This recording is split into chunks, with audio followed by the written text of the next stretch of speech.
നമസ്കാരം. 50 വയസ്സിന് മുകളിലേക്കുള്ള വ്യക്തികൾക്ക് വളരെ ലളിതമായി പരിശീലിക്കാവുന്ന രീതിയിലുള്ള പ്രാണായാമങ്ങളാണ് കുറച്ച് ക്ലാസ്സുകളിലായി നമ്മളുടെ വീഡിയോകളിൽ പരിചയപ്പെട്ടുകൊണ്ടിരുന്നത്.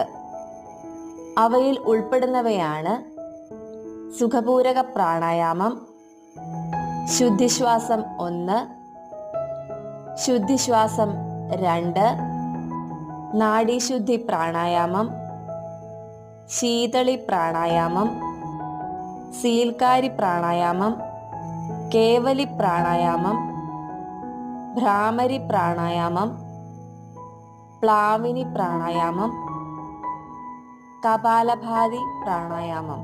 ഇവ ഓരോന്നും പരിശീലിക്കുന്നത് എങ്ങനെയെന്നും ഇവ ചെയ്യുന്നത് മൂലം ലഭിക്കുന്ന ഗുണങ്ങൾ എന്തൊക്കെയെന്നും പല വീഡിയോകളിലായി നമ്മൾ കൊടുത്തിട്ടുണ്ട്.